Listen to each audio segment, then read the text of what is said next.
Merci, mesdames et messieurs, de nous retrouver pour Instant Vérité.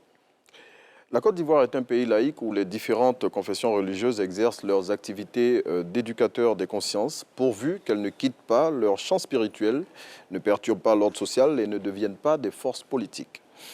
Mise en place en 2007, la Direction générale des cultes est l'organe chargé de réguler les affaires religieuses en Côte d'Ivoire. Comment fonctionne cette structure et que fait-elle exactement pour canaliser les activités de certains hommes de Dieu qui, il faut le reconnaître, s'éloignent souvent des normes établies par la République? Eh bien, pour répondre à ces préoccupations, nous recevons M. Bamba Messemba, directeur général des cultes. Bonjour, M. Bamba. Bonjour, M. Koundé. Merci d'avoir accepté notre invitation. Merci. Dites-nous, pour commencer, quelles sont les missions de la Direction générale des cultes? Les missions de la Direction générale des cultes sont déclinées à travers le décret qui porte donc organisation du ministère de l'Intérieur. Je ne vais pas les citer tous, mais quelques-uns. Nous avons par exemple examiné les dossiers relatifs à l'agrément des émissions religieuses, la promotion du dialogue entre les différentes religions, encadrer l'organisation et le suivi des pèlerinages et visites des lieux saints, assister les organisations confessionnelles dans la recherche de financement utile à leur fonctionnement et à la réalisation de leur mission. Et enfin, promouvoir la liberté religieuse et la laïcité de l'État. Bien, la mission a été bien définie. Dites-nous, en 2012, selon un recensement de la structure que vous dirigez, la Côte d'Ivoire comptait 367 associations cultuelles. Aujourd'hui, est-ce qu'on peut savoir à peu près combien on en compte? Il faut peut-être rectifier. En 2012, nous n'avons pas fait de recensement. Le recensement, nous en avons entendu parler, mais c'était, disons, l'œuvre d'une fêtière chrétienne évangélique. C'est cette structure-là qui avait à cœur d'identifier les pasteurs et afin de leur délivrer des cartes de pasteur. Et je crois que cette opération s'est essoufflée à un moment donné. Oui. Et donc, ça a ressorti le chiffre que vous venez de donner. Mais au niveau de la Direction générale des cultes, disons que nous avons commencé une identification des lieux de culte et des associations religieuses depuis 2018. OK. Et cette donc, opération, à sa phase pilote, a concerné le district autonome d'Abidjan. Oui. Et ça a été, disons, fait par, je ne sais pas si je peux citer le nom de la structure. C'est une structure nationale? Une structure nationale qui a été retenue par appel à candidature. Oui. Il s'agit de Comafrique Technologies, donc qui a déployé ses équipes sur tout le district autonome d'Abidjan. Et nous avons enregistré, disons, 6700 associations et lieux de culte, toute obédience confondue. Mais depuis cette date, depuis 2018 à aujourd'hui, nous avons continué de mettre la base de données à jour. Ce qui fait que nous sommes aujourd'hui à 7400 associations et lieux de culte. Sur toute l'étendue du territoire national? Non. Seulement ça, c'est seulement sur le district autonome d'Abidjan. Bon, donc lorsqu'on donne ce chiffre-là, il s'agit des associations et des lieux de culte. Il nous faudra maintenant démêler tout ça pour savoir qu'est-ce qui est association, qu'est-ce qui est lieu de culte. Bon, dites-nous maintenant, je veux dire, avec tout ce chiffre que vous venez de donner, comment se passe la procédure d'obtention des autorisations d'exercice pour les lieux de culte en Côte d'Ivoire? Et pour les associations aussi? Les associations, il faut dire que nous avons deux possibilités, deux types. Il y a les associations nationales. Au niveau des associations nationales, à l'intérieur du pays, ce sont les préfets, les autorités préfectorales qui reçoivent donc les demandes de reconnaissance des associations. Et il faut aussi préciser que toutes les associations sont régies par la loi de 1960, c'est-à-dire qu'on ne fait pas la différence entre une association sportive, une association religieuse, un club d'amis de quartier. Toutes les associations jusqu'à maintenant sont régies par la loi de 1960. Et ce qui fait que c'est la Direction générale de l'administration du territoire, la DGAT, qui centralise un peu, disons, la reconnaissance au niveau... Vous êtes en train de nous dire, M. Bamba, que ce n'est pas la Direction générale des cultes qui... Si, j'en arrive. Oui. Si, j'en arrive. La Direction générale de l'administration du territoire centralise toutes ces demandes-là. Lorsque les autorités préfectorales à l'intérieur du pays acheminent donc les demandes à la DGAT, délivrent en échange aux requérants un récépissé de dépôt des dossiers. Et si au bout de 3 mois, il n'y a pas de retour, puisque nous sommes dans un régime déclaratif, ces associations-là peuvent commencer à fonctionner. Maintenant, une fois que les dossiers arrivent au niveau de la DGAT va procéder à l'instruction du dossier à travers une enquête de moralité. On va aller un peu vite, M. Bomba. D'accord. Donc, la DGAT reçoit, plutôt la Direction générale des cultes va se faire implémenter les dossiers qui sont relatifs aux associations culturelles. C'est bien cela qu'on va... reviennent maintenant de la DGAT et la Direction générale des cultes va donc émettre un avis.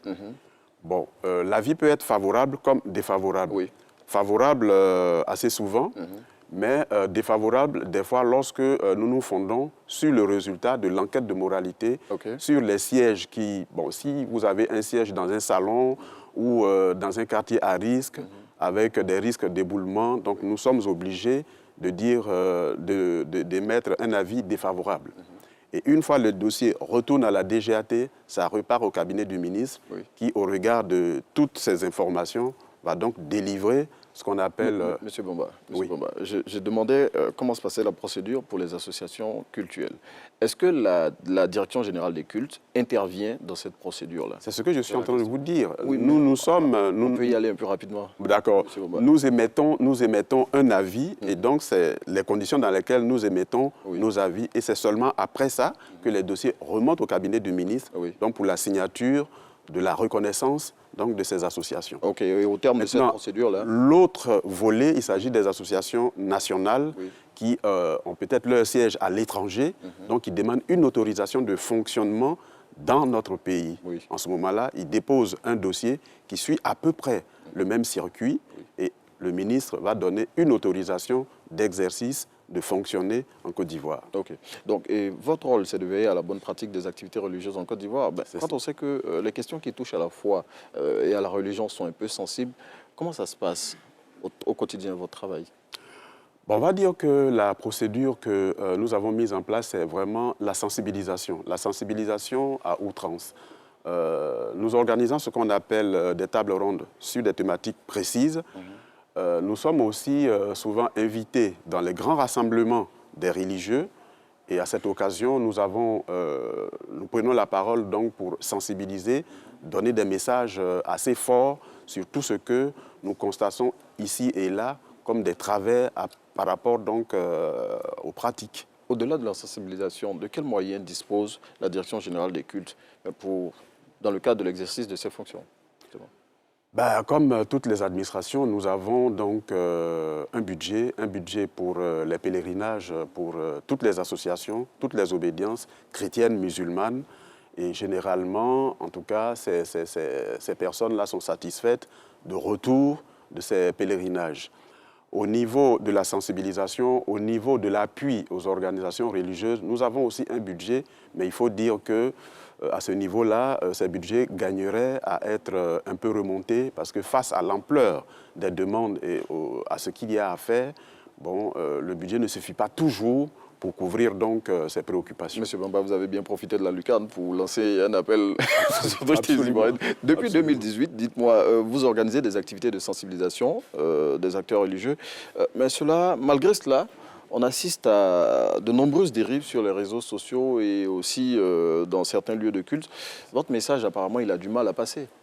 Nous pensons que le message passe parce que, vous l'avez dit un peu plus haut tout à l'heure, les questions religieuses, les questions qui touchent à la foi sont des questions extrêmement sensibles.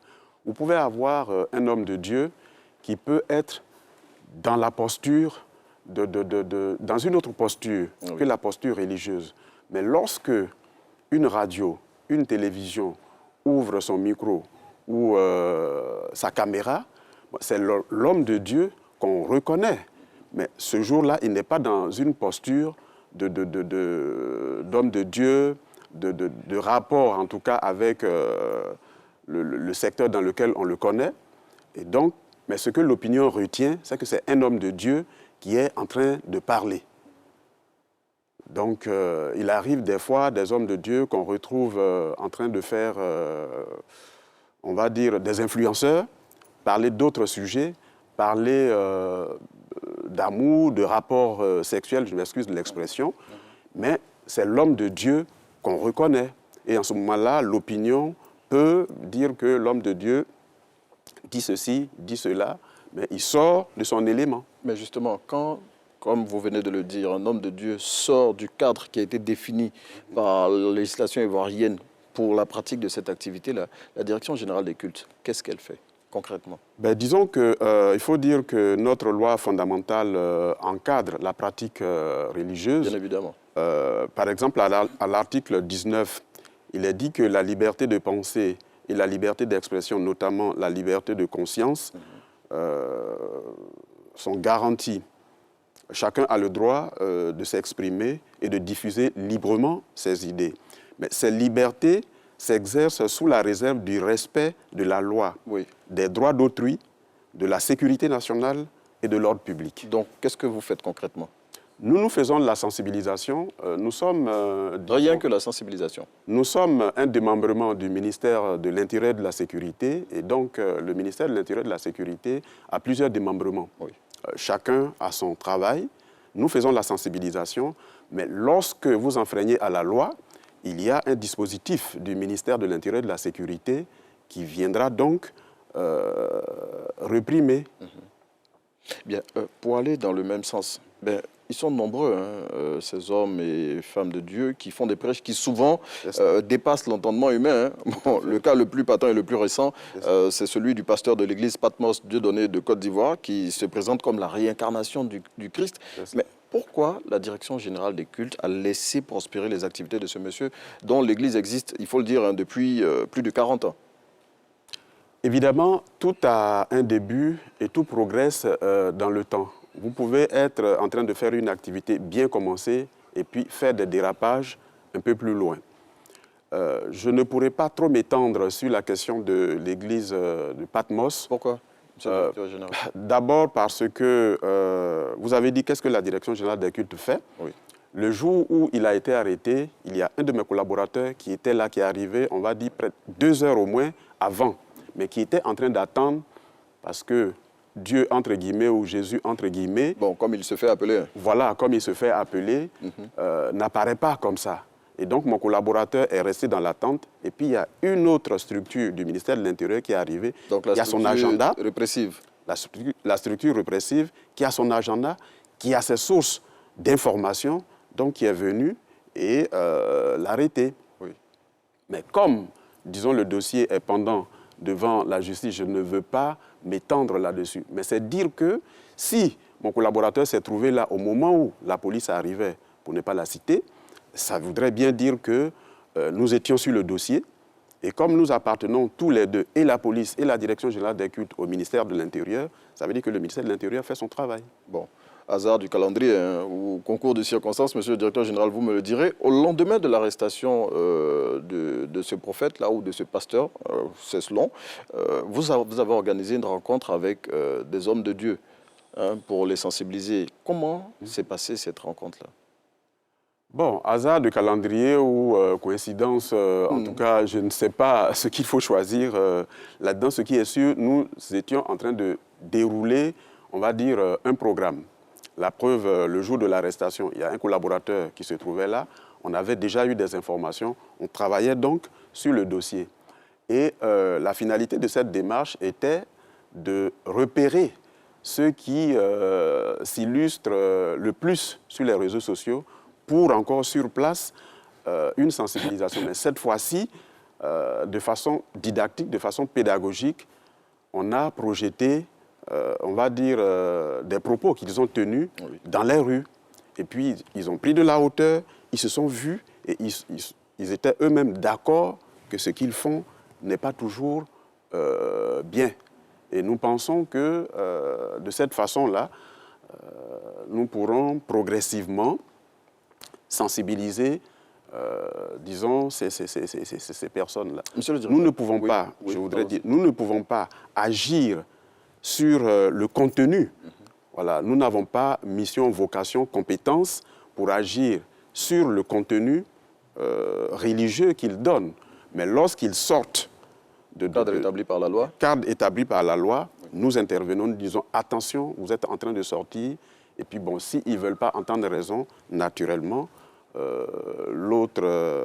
Bon, est-ce à dire que désormais, ils ont une épée de Damoclès sur la tête pour tous ceux qui sortiront du cadre établi par la loi, ils encourent des risques d'arrestation? Épée de Damoclès sur la tête, non, ça ne date pas de maintenant. Il y a par exemple des dispositions qui sont prévues. Ben, bon, puisque jusqu'à présent, je dis, on laissait pratiquement faire.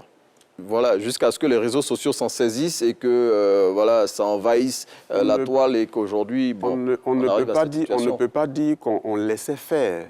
Les réseaux sociaux, vous savez, aujourd'hui, les réseaux sociaux sont devenus quelque chose qui échappe à tout le monde. Il y a 30 ans en arrière, toutes ces choses qu'on voyait pouvaient se faire dans 4 murs. Personne, en tout cas, grand monde ne saurait pas ce qui se passe. Mais aujourd'hui, pendant que nous sommes en train de faire cette émission, on nous suit aux États-Unis, on nous suit aux 4 coins du monde. C'est bien vrai ce que vous dites. Rapidement, Monsieur le Directeur Général, vous vous occupez aussi de la question de la gestion, la question des financements aussi des associations culturelles. Vous encadrez cette question-là. Aujourd'hui, on sait qu'il y a des organisations qui sont liées au terrorisme, qui financent des associations culturelles. Comment ça se passe pour cet encadrement-là? On va le dire rapidement. Il faut dire que nous travaillons avec des structures au niveau du ministère de l'économie et des finances, au niveau du ministère des Affaires étrangères. Lorsque nous sommes informés d'une levée de fonds suspecte quelque part, nous avisons donc les structures compétentes du ministère de l'Intérieur, du ministère de l'économie et des finances et du ministère des Affaires étrangères pour donc essayer de voir l'origine et puis les réseaux qui sont donc impliqués dans cette opération. En tout cas, on a essayé autant que faire se peut d'éclairer la lanterne des populations sur la question des hommes religieux qui souvent se perdent dans leur prêche et qui voilà, peuvent désorienter les populations qui vont dans leurs différents lieux de culte et surtout qui les suivent partout sur le territoire national. Nous étions avec monsieur le directeur général des cultes, monsieur Bamba Messamba, et c'est avec lui que nous avons essayé de développer ce thème. Les hommes de Dieu sont-ils au-dessus des lois nationales? Bon, on espère que vous aurez compris qu'ils ne sont pas au-dessus des lois nationales à travers tout ce qu'aura dit monsieur le directeur général des cultes. Merci infiniment d'avoir répondu à notre invitation. Et nous, on vous laisse en compagnie de Naomi Alafé Amoussou pour la suite de Matin Bonheur.